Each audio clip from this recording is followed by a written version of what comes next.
Good morning student. আজকে আমরা ঘন্টা মিনিটে যোগ বিয়োগ শিখেছি। আজকে আমরা গুণ শিখব। যেমন ধরো এখানে 1 ঘন্টা 15 মিনিট আছে, একে 7 দিয়ে গুণ করছি। কীরকম হবে? 7 একে 7 আমরা করে ফেলেছি।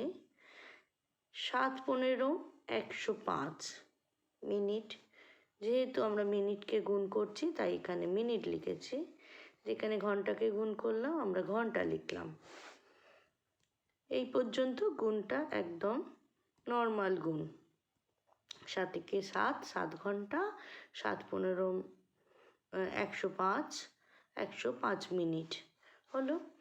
এবারে এই যে আমরা 105টা পেয়েছি, এই 105টা তো মিনিট। আমরা 60 মিনিটের বেশি হতে পারে না, আমরা জানি। 60 মিনিটের বেশি হয়ে গেলে ঘন্টায় চলে যায়। তো আমরা এখানে 60 দিয়ে 105কে ভাগ করছি। 60 দিয়ে যদি 105কে ভাগ করি, একবার 60 যাবে, বিয়োগ করে 45 পড়ে থাকছে।